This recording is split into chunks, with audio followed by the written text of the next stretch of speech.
मागील लेक्चरला आपण ionisation energy आणि त्याचे ट्रेंड बघितले होते किंवा त्यावरती कोणकोणते फॅक्टर डिपेंड आहे हे आपण मागच्या लेक्चरला बघितलं होतं। आजच्या लेक्चरला आपण metallic and non metallic character discuss करणार आहोत। तर बघा, हा सुद्धा एक इम्पॉर्टंट टॉपिक आहे। या ठिकाणी एक्झामला एक क्वेश्चन विचारला जातो मेटॅलिक किंवा नॉन मेटॅलिक कॅरेक्टर वरती। तर बघा, या ठिकाणी दोन वर्ड दिसतील तुम्हाला, एक आहे मेटॅलिक। मेटॅलिक म्हणजे याचा अर्थ आहे या ठिकाणी मेटल आणि या ठिकाणी काय असतात, नॉन मेटल। तर आपल्याला माहिती आहे तीन प्रकारचे एलिमेंट्स असतात, मेटल असतो, नॉन मेटल असतो आणि नंबर थर्ड असतो तो असतो मेटॅलॉइड असतो। याला मराठीमध्ये धातू म्हणतात, याला अधातू म्हणतात आणि याला काय म्हणतात, धातू सदृश्य। तर बघा मित्रांनो, मेटलचे गुणधर्म आपण इयत्ता 8वी 9वी शिकलेलो आहे की नेमकं मेटल कशाला म्हणायचं। तर बघा मित्रांनो, जे मेटल असतात ते मेटल काय असतात, सॉलिड असतात, म्हणजे ते स्थायू रूपात असतात। त्यानंतर जे मेटल असतात ते कसे असतात, हार्ड असतात, म्हणजे मेटल कसे असतात, कठीण असतात। नंतर त्यांचा जो असतो high melting and boiling point असतो, त्यांचा high melting and boiling point असतो कोणाचा, मेटलचा। जेवढे तुम्हाला मेटल सापडतील ते मेटल सगळे high melting and boiling point वाले असतील किंवा ते काय असतात, good conductor of heat and electricity. तर तुम्ही हे मेटलचे गुणधर्म अभ्यासले आहेत। तर आता पिरियोडिक टेबल मध्ये काय होतं, फ्रॉम लेफ्ट टू राईट किंवा top to bottom metallic character किंवा मेटल टू नॉन मेटल ते आपल्याला बघायचे। पण त्यापूर्वी आपल्याला मेटॅलिक नॉन मेटॅलिक म्हणजे काय हे दोन वर्ड माहित पाहिजे। मेटॅलिक म्हणजे या ठिकाणी मेटल आणि नॉन मेटॅलिक म्हणजे काय, या ठिकाणी नॉन मेटल आहे। आणि मेटल आणि नॉन मेटल त्यांच्यामध्ये जो येतो तो असतो मेटलाइट। तर बघा मित्रांनो, या ठिकाणी मेटल म्हणजे काय, जे असतात सॉलिड म्हणजे स्थायू रूपात असतात, ते कसे असतात, हार्ड असतात, म्हणजे कठीण असतात। तुम्ही जर एखादा मेटल जर बघितला, फॉर एक्झाम्पल आयर्न, जर लोखंड जर घेतला तर लोखंड कसा आहे, थोडासा कठीण आहे, थोडासा नाही कठीणच आहे। त्यानंतर त्याचा जो मेल्टिंग पॉइंट आहे किंवा बॉइलिंग पॉइंट आहे, आता मेल्टिंग पॉइंट म्हणजे काय, तो तिथं काय होतं, जेव्हा काय होतं मेल्टिंग पॉइंट तिथं मेल्ट होतो। मेल्ट होणे म्हणजे काय, या ठिकाणी जे सॉलिडचं रूपांतर कशामध्ये होणे, लिक्विड मध्ये होणे, तर त्याला आपण म्हणतो मेल्टिंग पॉइंट। आणि बॉइलिंग पॉइंट काय म्हणायचं, या ठिकाणी जो लिक्विड असतो लिक्विडचं रूपांतर कशामध्ये होणे, गॅसेस मध्ये होणे, म्हणजे त्याला काय म्हणतात, बॉइलिंग पॉइंट। तर बघा, जे मेटल असतात ते मेटलचा जो मेल्टिंग आणि जो बॉइलिंग पॉइंट असतो तो कसा असतो, सर्वात जास्त असतो। त्याचप्रमाणे दे are the good conductor of heat and electricity. आपण जर आपल्या घरामध्ये जे वीज बघितली किंवा खांब्यावरून जे वीज येतात ते कसे सगळे मेटलचे आहेत, बिकॉज ऑफ अल्युमिनियम किंवा कॉपर या तांब्याच्या तारा आपण या ठिकाणी बघितलेल्या आहेत। तर ते सुद्धा काय मेटल आहे, they are the good conductor of heat and electricity. Then नंतर इथं नॉन मेटल। नॉन मेटल एकदम सॉलिड असू शकतात किंवा गॅसेस असू शकतात किंवा लिक्विड पण या ठिकाणी असू शकतात। या ठिकाणी काही एक्सेप्ट आहे, एक्सेप्शन आहे, काही मेटल आहेत पण ते गॅसेसच्या फॉर्म मध्ये असतात। तर बघा, नॉन मेटल कसे असतात, सॉलिड असू शकतात, गॅस असू शकतात, लिक्विड असू शकतात। दे आर द ब्रिटल। ब्रिटल म्हणजे काय रे, ते ठिसूळ असतात। तुम्ही जर बघितलं असेल, जे नॉन मेटल असतात ते कसे असतात, ठिसूळ असतात। नंतर त्यांचा जो मेल्टिंग अँड बॉइलिंग पॉइंट असतो, बघा MP means not a Madhya Pradesh, melting point and boiling point त्यांचा कसा असतो, लो असतो। कोणाचा, जे नॉन मेटल असतात, नॉन मेटलचा मेल्टिंग अँड बॉइलिंग पॉइंट कसा असतो, लो असतो। And they are bad conductor, they are the bad conductor of heat and electricity. जे हीट आणि इलेक्ट्रिसिटी असतात त्यांचे काय असतात, बॅड कंडक्टर असतात, म्हणजे नॉन मेटल मधून काय होत नाही, विजेची फ्लो होत नाही, वीज वाहत नाही। तर बघा, हे आहेत थोडेसे मेटलचे गुणधर्म आणि आहेत नॉन मेटलचे गुणधर्म। या व्यतिरिक्त जर तुम्हाला पाहिजे असेल तर तुम्ही जे 8वीचं मेटल आणि नॉन मेटल चॅप्टर आहे तो रीडिंग करू शकता, जेणेकरून तुमच्या मेटल आणि नॉन मेटल बद्दल सगळ्या कन्सेप्ट काय होईल, क्लिअर होऊन जातील। आणखी एक सांगायचं म्हणजे मेन इम्पॉर्टंट जे मेटल असतात ते इलेक्ट्रॉन काय करतात, इझिली डोनेट करतात। दिस इज पॉइंट रिमेंबर, हा पॉइंट रिमेंबर आहे, लक्षात ठेवा। जे मेटल असतात, मेटल काय करतात, इलेक्ट्रॉन इझिली डोनेट करतात। And non metal, electron do not donate easily electron. जे नॉन मेटल आहेत ते electron do not donate easily, ते इझिली इलेक्ट्रॉन देत नाही। आणि जे इझिली इलेक्ट्रॉन देतात ते काय असतात, मेटल असतात। आता राहिला प्रश्न मेटलाइटचा। तर मेटलाइट म्हणजे काय, the property which shows between the metal and the non metal. असे काही एलिमेंट आहे ते काय करतात, काही मेटलचे गुणधर्म दाखवतात, काही नॉन मेटलचे पण गुणधर्म दाखवतात. मग असे एलिमेंट जे काही मेटलचे गुणधर्म दाखवतात किंवा नॉन मेटलचे गुणधर्म दाखवतात त्यांना आपण काय म्हणतो, मेटलॉइड्स, धातू सदृश्य. आणि हे जे धातू सदृश्य आहे ते काय करतात, आपल्याला या दोघांच्या मध्ये प्रॉपर्टी बिहेव करतात. तर बघा अशा प्रकारे मेटल आणि नॉन मेटल आणि मेटलच्या ठिकाणी आपल्याला माहित पाहिजे. तर बघा आता नेमकं काय होतं, मेटलिक आणि non metallic character along the period. आपण पिरियडिक टेबलचा विचार करतोय. अलाउंग द पिरियड काय होतात, इन्क्रीज होतात का डिक्रीज होतात, किंवा ते कशावरती डिपेंड आहे, कोण मेटलिक आणि नॉन मेटलिक कॅरेक्टर कशावरती अवलंबून आहे, या ठिकाणी आपल्याला ते बघायचंय. तर बघा मित्रांनो या ठिकाणी जे मेटलिक कॅरेक्टर असतात ते मेटलिक कॅरेक्टर आयोनायझेशन एनर्जी वरती डिपेंड असतात. Metallic and non metallic character are depend on ionization energy. The metallic and non-metallic character depend on the ionization energy.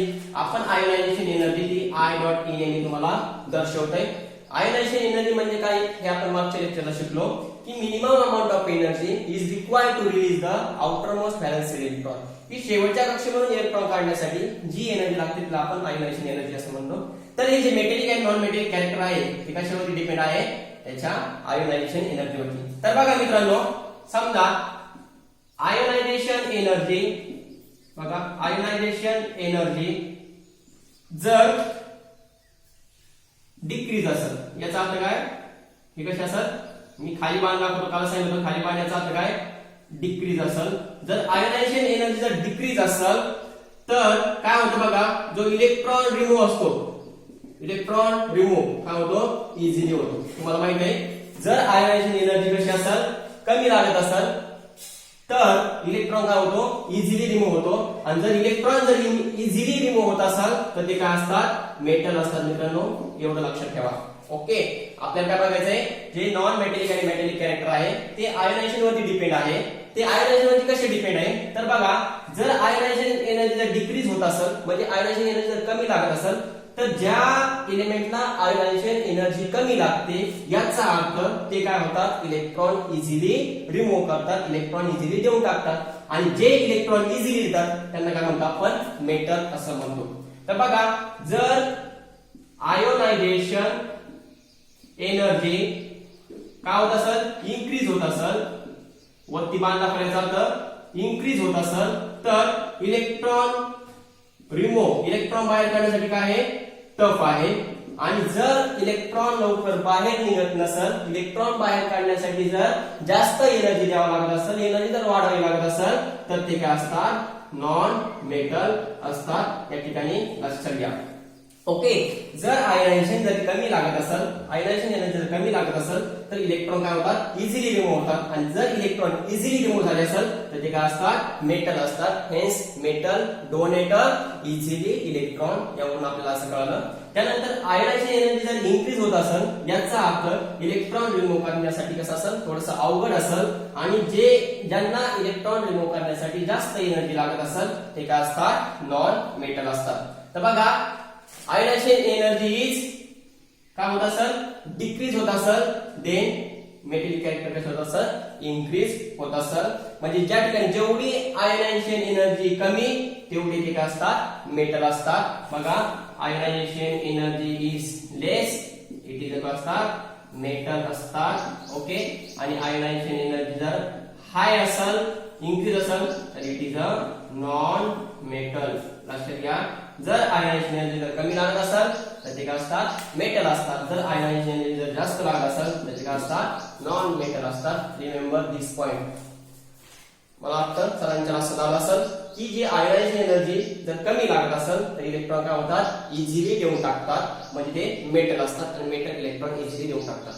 त्यानंतर आयोनायझेशन एनर्जी जर जास्त लागत असेल, आयोनायझेशन एनर्जी जर इन्क्रीज होत असेल, तर जे इलेक्ट्रॉन असतात, इलेक्ट्रॉन रिमूव्ह होण्यासाठी टफ, म्हणजे थोडी जास्त एनर्जी लागते, थोडंसं अवघड असतं, त्याला जास्त एनर्जी द्यावी लागते. आणि जर लवकर इलेक्ट्रॉन रिमूव्ह होत नसेल याचा अर्थ काय, नॉन मेटल आहे. त्यामुळे the decrease the ionization energy, the metallic character will the increases, or the increase in the ionization energy, non metallic character will be the increases. Okay का? मेटॅलिक कॅरेक्टर कसे होतात? इन्क्रीज होतात. तर बघा ionization energy less then it is a metallic character, then metallic character कसे होतात? Increase होतात. आणि जर आयोनायझेशन एनर्जी जर हाय असेल तर काय होतात? नॉन मेटॅलिक कॅरेक्टर काय होत असतात? इन्क्रीज होत असतात. तर बघा मित्रांनो आपण बघूया left to right along the periodic table. आता पिरियोडिक टेबल मध्ये काय होतं? लेफ्ट टू राईट आणि डाऊन टू काय मेटॅलिक आणि नॉन मेटॅलिक कॅरेक्टर मध्ये काय बदल होतो हे आपल्याला या ठिकाणी बघायचं. तर या ठिकाणी एवढं लक्षात घ्या फक्त आयोनायझेशन एनर्जी जर कमी असेल तर इलेक्ट्रॉन इझिली रिमूव्ह होतो, ते मेटल असतात. आयोनायझेशन एनर्जी जर जास्त असेल तर इलेक्ट्रॉन लवकर रिमूव्ह होत नाही, ते काय असतात? नॉन मेटल असतात. जेवढी आयोनायझेशन एनर्जी कमी तेवढे मेटॅलिक कॅरेक्टर कसे असतात? जास्त असतात. आणि जेवढी आयोनायझेशन एनर्जी जास्त तेवढे नॉन मेटॅलिक कॅरेक्टर कसे असतात? जास्त असतात. ओके. तर बघा या ठिकाणी आपण पिरियोडिक टेबलचा विचार करतोय. तर पिरियोडिक टेबल मध्ये काय होत असेल? From left to right and top to bottom metallic and non metallic character. बघा इन पिरियोडिक टेबल, या पिरियोडिक टेबलचा विचार करू. तर बघा हा पिरियोडिक टेबल समजा आपण काय म्हणू याला? लेफ्ट टू राईट म्हणू, लेफ्ट टू राईट. आणि हा जो आहे हे काय? Top to bottom. Left to right आणि top to bottom. Left to right म्हणजे त्याला आपण काय म्हणतो? पिरियड. म्हणजे याला आपण काय म्हणतो? Along the period. काय म्हणतो त्याला? Along the period. पिरियड मध्ये काय होतं? मेटॅलिक कॅरेक्टर किंवा नॉन मेटॅलिक कॅरेक्टर किंवा अलॉंग द ग्रुप. ग्रुप मध्ये काय होतात? मेटॅलिक किंवा नॉन मेटॅलिक कॅरेक्टर, याचा आपण या ठिकाणी थोडासा विचार करू. तर बघा मित्रांनो या ठिकाणी मी तुम्हाला सांगितलं जे मेटॅलिक किंवा नॉन मेटॅलिक कॅरेक्टर आहे ते कशावरती अवलंबून आहे? त्याच्या आयोनायझेशन एनर्जीवरती आहे. तर आपण बघितलं होतं इकडे काय असतं? सर्व मेटल असतात आणि इकडे काय असतात? पिरियोडिक टेबलच्या डाव्या बाजूला मेटल असतात आणि इकडे उजव्या बाजूला काय असतात? नॉन मेटल असतात. म्हणजे जो आपला जो एस ब्लॉक एलिमेंट आहे तो डाव्या बाजूला आहे, लेफ्ट साइडला आहे, त्यामध्ये सगळे मेटल आहेत. आणि जो पी ब्लॉक एलिमेंट आहे ते सगळे कसे? नॉन मेटल आहे. आणि डी ब्लॉक मध्ये सरासरी काही मेटल आहे आणि काही कसे? नॉन मेटल आहे. तर बघा जे मेटॅलिक आणि नॉन मेटॅलिक कॅरेक्टर असतात ते त्याच्या आयोनायझेशन एनर्जीवरती अवलंबून असतात. तर बघा मित्रांनो या ठिकाणी जर आपण लेफ्ट टू राईटचा विचार करतोय सध्याला, जर या ठिकाणी आपण लेफ्ट टू राईट म्हणजे डावीकडून उजवीकडे जर आलो पिरियोडिक टेबल मध्ये, तर जी आयोनायझेशन एनर्जी आहे बघा माझ्या लिहिण्याकडे पण लक्ष ठेवा, मी शॉर्ट फॉर्म मध्ये लिहितोय. जी आयोनायझेशन एनर्जी आहे फ्रॉम लेफ्ट टू राईट ही कशी होत असते? इन्क्रीज होते. याचा अर्थ काय आहे? इन्क्रीज. मी वरती बाण दाखवतोय याचा अर्थ समजून घ्या. आयोनायझेशन एनर्जी कशी होत असेल?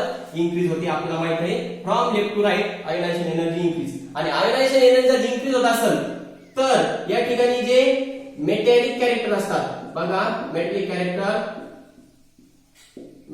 कसे होत असेल? या ठिकाणी डिक्रीज होत असेल.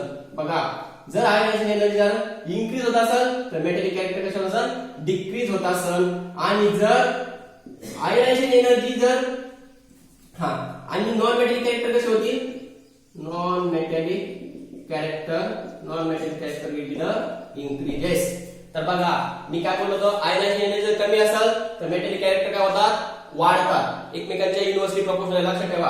आयोनायझेशन एनर्जी जर वाढत असेल तर मेटॅलिक कॅरेक्टर काय होतात?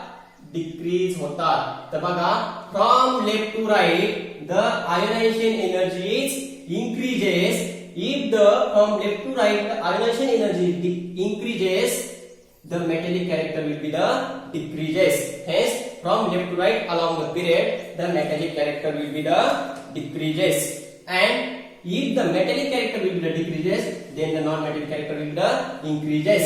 तर बघा डावीकडून उजवीकडे येताना मेटॅलिक कॅरेक्टर कसे होतात? डिक्रीज होतात आणि जे नॉन मेटॅलिक कॅरेक्टर सुद्धा इन्क्रीज होतात.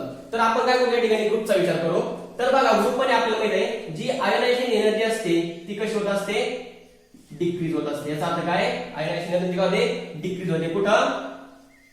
Along the group. Ionization energy जर डिक्रीज होत असेल तर या ठिकाणी जे मेटॅलिक कॅरेक्टर असतात, मेटॅलिक कॅरेक्टर काय होत असेल या ठिकाणी? मेटॅलिक कॅरेक्टर कसे होतात? इन्क्रीज होतात. मी सुरुवातीला सांगितलं ज्याची आयोनायझेशन एनर्जी कमी ते कसे असतात? जास्त मेटॅलिक कॅरेक्टर असतात. Hence ionization energy decreases the metallic character will be the increases, and if the metallic character will be the increases then non metallic character will be the decreases. तर बघा या ठिकाणी तुम्हाला बरंच समजून जाईल. लक्षात ठेवा from left to right along the period ionization energy increases, ionization energy increases the metallic character will be the decreases, and if the metallic character will be the decreases the non metallic character will B increases. जर metallic character कमी होत असेल तर या ठिकाणी non metallic character किती असेल वाढत असेल. आणि त्याचप्रमाणे जर आपण ग्रुपचा जर विचार केला, ग्रुपचा विचार केल्यानंतर आपल्याला असं कळालं की आयनायझेशन एनर्जी काय होते from top to bottom decrease होते. आयनायझेशन एनर्जी डिक्रीज झाली तर त्या ठिकाणी जे मेटल असतात ते काय करतात, इलेक्ट्रॉन इझिली या ठिकाणी रिमूव्ह करतात. तर ionisation energy decreases, the metallic character will be increases, and if the metallic character will be increases, the non-metallic character will be decreases. Hence, from top to bottom, metallic character increases and non-metallic character will be the decreases.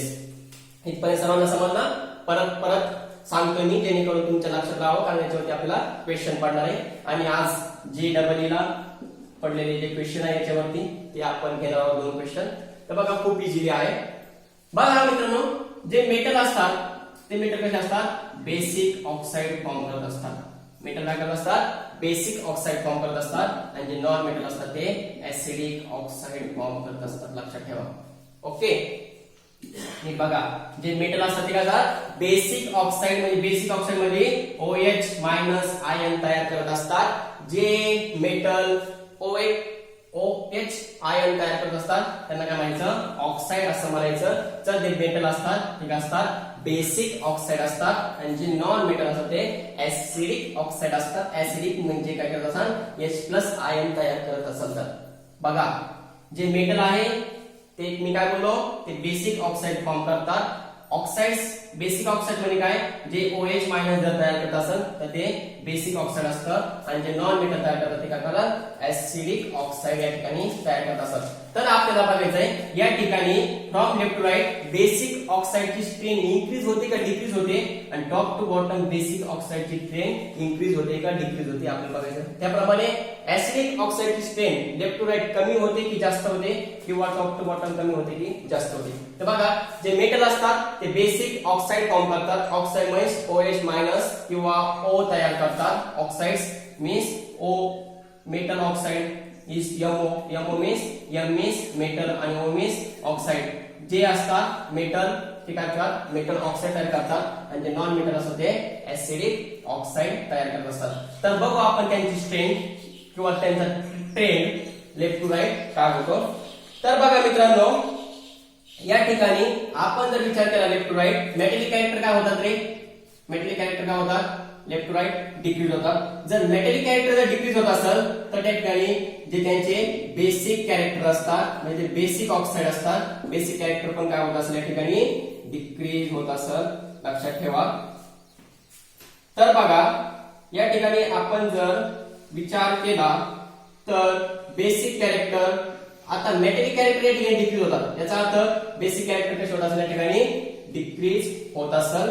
जर basic character जर decrease होत असेल तर या ठिकाणी जे acidic character असतात, acidic character कसे होत असेल, इन्क्रीज होत असेल. कुठून, फ्रॉम लेफ्ट टू राईट चा विचार चाललाय. From left to right the metallic character decreases, metallic character decreases means basic character will be the decreases, and basic character decreases means acidic character या ठिकाणी कसे होत असेल, increase होत असेल. त्याप्रमाणे आपण जर ग्रुपचा जर विचार केला तर ग्रुपचा विचार केला आपल्याला असं कळालं, from top to bottom metallic character will be the increases and non metallic character will be the decreases. Hence from top to bottom the basic character will be the काय होत असेल, मेटलिक कॅरेक्टर कसे होतात, from top to bottom increase होतात. तर basic character कसे होत असतात, इन्क्रीज होत असतात. आणि जे ऍसिडिक कॅरेक्टर असतात ते acidic character from top to bottom काय होत असेल, डिक्रीज होत असेल. तर बघा, ह्या सर्व ट्रेंड तुम्हाला लक्षात घेणं आहे. तुम्हाला ह्याची किंमत केव्हा कळत, ज्यावरती डायरेक्ट एक्झामला क्वेश्चन येईल तेव्हा आपल्याला कळत. आणि मी तुमच्या याच्यासाठी कन्सेप्ट क्लिअर करतोय की आपल्या A to Z कन्सेप्ट या ठिकाणी क्लिअर झाला पाहिजे. आपल्याला एक सुद्धा कोणताच प्रॉब्लेम या ठिकाणी अडकला नाही पाहिजे. लेक्चर यासाठी स्लो चालू आहे. लेक्चर संपवायचं जर म्हणलं तर 10 मिनिटाचा टॉपिक आहे. मेटल काय असतं, नॉन मेटल काय असतं, आणि इकडून इकडे काय होतं, टॉप टू बॉटम काय होतं. पण आपल्याला तसं करायचं नाही. आपला प्रत्येक टर्म, प्रत्येक कन्सेप्ट समजून घ्यायची, जेणेकरून एकदा जर कन्सेप्ट समजले आपल्याला तर नंतर आपल्याला भविष्यात कुठेही प्रॉब्लेम येणार नाही. तर बघा, मेटलिक कॅरेक्टर काय होतं, top to bottom metallic character increase होतात. मेटलिक कॅरेक्टर इन्क्रीज झाले याचा अर्थ जे बेसिक कॅरेक्टर असतात ते कसं होतात, इन्क्रीज होतात. बेसिक कॅरेक्टर इन्क्रीज झाले याचा अर्थ जे ऍसिडिक असतात ते कसं त्याच्या विरुद्ध असतात. तर बघा, एवढे ट्रेंड आपल्याला या ठिकाणी लक्षात घेणं आहे. मग बेसिक कॅरेक्टर इन्क्रीज झाले तर ते बेसिक ऑक्साईड असतात, बेसिक ऑक्साईड ते पण कसे होते टॉप टू बॉटम इन्क्रीज होतील. आणि जे ऍसिडिक ऑक्साईड असतात म्हणजे जे मेटल ऑक्साईड फॉर्म करतात पण कोणते ऍसिडिक ऑक्साईड ते कसे होत असेल डिक्रीज होत असेल. आणि या ठिकाणी जे बेसिक ऑक्साईड असतात बेसिक ऑक्साईड काय होत असेल डिक्रीज होत असेल. आणि ऍसिडिक ऑक्साईड काय होत असेल ऍसिडिक ऑक्साईड या ठिकाणी इन्क्रीज होत असेल. तर आपल्याला काय देतात ते 4 ऑप्शन देतात आणि विचारतात लावा त्याच्या मेटॅलिक कॅरेक्टरने इन्क्रीजिंग ऑर्डर किंवा नॉन मेटॅलिक कॅरेक्टरने इन्क्रीजिंग ऑर्डर लावा किंवा त्याच्या बेसिक ऑक्साईड इन्क्रीजिंग ऑर्डर लावा, बेसिक ऑक्साईड डिक्रीजिंग ऑर्डर लावा, ऍसिडिक ऑक्साईड इन्क्रीजिंग ऑर्डर लावा, ऍसिडिक ऑक्साईड डिक्रीजिंग ऑर्डर लावा. तर या ठिकाणी आपल्याला बघायचे ते इलेमेंट कोणत्या पिरियड मध्ये कोणत्या ग्रुप मध्ये. पिरियड मध्ये असेल तर आपल्याला सर्व हे ट्रेंड या ठिकाणी वापरणे. जर अलॉंग द ग्रुप असेल तर या ठिकाणी हे सर्व आपल्याला ट्रेंड वापरणे आणि या ट्रेंडचा वापर करून आपल्याला काय करणे पूर्ण आन्सर व्यवस्थितपणे इन्क्रीजिंग डिक्रीजिंग ऑर्डर कशी विचारली त्यासाठी पिरियडिक टेबल आपल्याला पाठ पाहिजे. ते इलेमेंट कोणत्या पिरियड मधून येतात कोणत्या ग्रुप मध्ये येतात हे पण आपल्याला या ठिकाणी माहित पाहिजे. तर बघा लेफ्ट टू राईट परत एकदा सांगतो. Left to right ionisation energy increases, ionisation energy increases, metallic character decreases. If metallic character decreases non metallic character increases. आणि if metallic character increases then basic character also the increases from left to right and basic character increases the acidic character will be the increases from left to right. त्याप्रमाणे from top to bottom ionization energy decreases. If ionization energy decreases metallic character increases. metallic character जर increase होत असेल तर non metallic character काय होतात decrease होतात. जर metallic character increase असेल तर जे मेटल असतात ते बेसिक ऑक्साईड फॉर्म करतात तर बेसिक ऑक्साईडची स्ट्रेंथ पण कसं होतं इन्क्रीज होत असेल आणि ऍसिडिक ऑक्साईडची स्ट्रेंथ कसं होतं डिक्रीज होत असेल. तर बघा व्यवस्थित टेबल काढून घ्या तुम्ही घरी गेल्यानंतर व्हिडिओ स्टॉप करून पुन्हा एकदा समजून घ्या. नाही समजलं तर पुन्हा रिपीट एकदा व्हिडिओ बघा. परत व्हिडिओ बघून पण नाही समजलं तर मला नंतर तुम्ही विचारू शकता तरी आपण तुमचे काय सर्व प्रॉब्लेम या ठिकाणी सॉल्व्ह करू. पण या ठिकाणी फक्त मी कसं लेफ्ट टू राईट विचार करायचा टॉप टू बॉटम विचार करायचा. लक्षात ठेवा हे जे साइन आहे लक्षात घ्या हे आहे इन्क्रीजचं साइन आहे आणि आहे डिक्रीजचं साइन आहे. इथं कन्फ्युज होऊ नका. तर बघा जे डबल क्वेश्चन विचारले दोन क्वेश्चन बघू आपण कसे विचारले होते त्याचं सोल्युशन बघू म्हणजे तुम्हाला कळलं क्वेश्चन कसा विचारला त्या टॉपिक वरती आणि हा टॉपिक इम्पॉर्टंट किती आहे. या आयनायझेशन एनर्जी वरती एक तरी क्वेश्चन हमखास असतो. तर बघा प्रश्न असा आहे एक मिनिट जी आयनायझेशन एनर्जी असते ती जर डिक्रीज होत असेल तर आयनायझेशन एनर्जी डिक्रीज होते याचा अर्थ जे मेटॅलिक कॅरेक्टर असतात ते काय होतात इन्क्रीज होतात. मेटॅलिक कॅरेक्टर इन्क्रीज झाले जे बेसिक कॅरेक्टर असतात किंवा जे बेसिक ऑक्साईड असतात ते काय होतात इन्क्रीज होतात. जर आयनायझेशन एनर्जी काय होत असेल इन्क्रीज होत असेल तर मेटॅलिक कॅरेक्टर काय होतात डिक्रीज होतात. आणि मेटॅलिक कॅरेक्टर जर डिक्रीज होत असेल किंवा नॉन मेटॅलिक कॅरेक्टर काय होत असेल इन्क्रीज होत असेल तर जे ऍसिडिक ऑक्साईड असतात ते कसे होत असतात इन्क्रीज होत असतात. हे सुद्धा तुम्ही लक्षात ठेवू शकता. आयनिक एनर्जी किंवा ionisation energy decreases metallic character increases metallic character increases basic oxide strength increases. Ionisation energy increases non metallic character increases आणि ऍसिडिक ऑक्साईड स्ट्रेंथ इंक्रीजेस. तर बघा या ठिकाणी आपल्याला 4 क्वेश्चन दिलेले आहेत. क्वेश्चन बघा पहिला question Li2O then N2O and K2O ठीक आपल्याला दिलेलं आहे बेसिक ऑक्साईड आहे basic oxide and arrange in increasing order. तर बघा मित्रांनो या ठिकाणी आपल्याला एक प्रश्न दिलाय जेईला विचारलेला प्रश्न आहे. प्रश्न असा आहे लिथियम ऑक्साइड नंतर sodium oxide Na2O sodium oxide आणि नंतर पोटॅशियम ऑक्साइड हे आपल्याला बेसिक ऑक्साइड दिलेले आणि इन्क्रीजिंग ऑर्डरने विचारले. तर बघा हे जे लिथियम आहे सोडियम आहे किंवा पोटॅशियम आहे हे कसे एका ग्रुप मधले एलिमेंट आहे कसे एका ग्रुप मधले एलिमेंट आहे. तर आपण म्हटलो होतो फ्रॉम टॉप टू बॉटम काय होतं रे मेटॅलिक कॅरेक्टर इन्क्रीज होतात. मेटॅलिक कॅरेक्टर इन्क्रीज होतात फ्रॉम टॉप टू बॉटम याचा अर्थ त्याचे जे बेसिक ऑक्साईड असतात ते पण कसे होत असेल इन्क्रीज होत असेल. तर या ठिकाणी आपलं जे उत्तर आहे त्याचं उत्तर बघा जे पोटॅशियम ऑक्साईड आहे ते सर्वात जास्त असतात बेसिक नंतर काय सोडियम ऑक्साईड नंतर काय लिथियम ऑक्साईड सोडियम ऑक्साईड नंतर काय लिथियम ऑक्साईड. तर कळलं का सिंपल या ठिकाणी काय होतं उत्तर होतं पण आपण एवढं समजून घ्यायचं सध्या. तर बघा आपल्याला 3 पर्याय दिले या ठिकाणी आणि त्यांनी विचारलं होतं की त्याला इन्क्रीजिंग ऑर्डर नुसार लावा, बेसिक ऑक्साईड आहे आणि ते इन्क्रीजिंग ऑर्डर नुसार लावा. तर आपल्याला माहिती आहे हे जे इलेमेंट आहे कसे एका ग्रुपमध्ये, मग ग्रुपचा विचार करायचा. मी काय सांगितलं, ग्रुपमध्ये जे मेटॅलिक कॅरेक्टर असतात ते कसे होतात, इन्क्रीज होतात. जर मेटॅलिक कॅरेक्टर जर इन्क्रीज होत असेल तर त्याचे जे ऑक्साईड असतात ते पण कसे होतात, इन्क्रीज होतात. मग सर्वात जास्त कोण असेल, असं चिन्ह केलं जातं नो मोठ आहे, इकडे केलं जातं नो मोठ आहे, म्हणजे potassium oxide is greater basic than sodium oxide is greater than potassium oxide. हे आपलं काय करेक्ट आन्सर आहे. किंवा त्याला मी असं लिहिलंय potassium oxide is greater than sodium oxide and lithium oxide. तर बघा जे बेसिक ऑक्साईड असतात ते टॉप टू बॉटम काय होत असतात, इन्क्रीज होत असतात. त्याचा अर्थ मेटॅलिक कॅरेक्टर पण काय होतात, इन्क्रीज होत असतात. त्यानंतर बघा आपल्याला ऍसिडिक ऑक्साईड येते. ऍसिडिक ऑक्साईड बघा कोणते,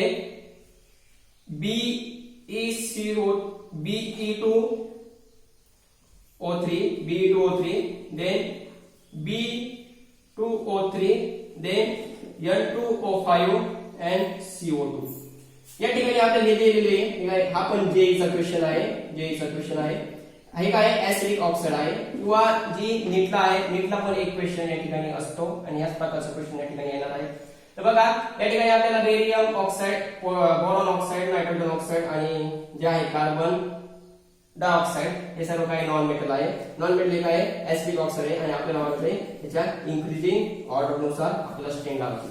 तर हे जे आहेत बेरिलियम, बोरॉन, कार्बन, नायट्रोजन हे जे आहे ते एकाच पिरियड मध्ये. मग एकाच पिरियड मध्ये याचा अर्थ आपण बोलतो from left to right the non-metallic character increases and non-metallic character increases, that is the acidic oxide strain will be the increases. From left to right काय होतं, non-metallic character काय होतं, increase होतं. non-metallic character increase झाले त्यामुळे ते oxide असतात, पण कोणते acidic oxide ते कसे होतात, increase होतात. इकडं बेसिक ऑक्साईड इन्क्रीज होतात, इकडं ऍसिडिक ऑक्साईड काय होतात, इन्क्रीज होतात. तर बघा सर्वात मग जास्त ऍसिडिक कोण असेल, आपण म्हणलो होतो from left to right acidic oxide strength increases. तर हा जो आहे तो नायट्रोजन वाला सगळ्यात जास्त ऍसिडिक असेल, कार्बन, नंतर बोरॉन, नंतर बेरिलियम. मग आपलं उत्तर काय आहे या ठिकाणी, nitrogen oxide is more acidic than carbon dioxide than beryllium oxide then boron oxide and beryllium oxide. हे काय असेल आपलं उत्तर असेल, from left to right the acidic oxide will the strain increases, hence nitrogen oxide is more acidic than carbon dioxide than boron oxide than beryllium oxide. This is your answer and this is your answer. This question will be asked in a total 4 marks. Okay. तर बघा अशा मित्रांनो असा बघा एक छोटासा topic होता पण इम्पॉर्टंट टॉपिक आहे metallic and non metallic character. याचा अर्थ असं वाटतं मला तुम्हाला सर्वांना टॉपिक समजला असेल. काही डाऊट असेल तर विचारू शकता आणि याच्या आधारावरती क्वेश्चन पण त्या ठिकाणी तुम्ही सॉल्व्ह करू शकता. आणि मी जे तुम्हाला क्वेश्चन देतो सॉल्व्ह करण्यासाठी क्वेश्चन तुम्ही काय करा, सॉल्व्ह करण्याचा प्रयत्न करा. थँक्यू.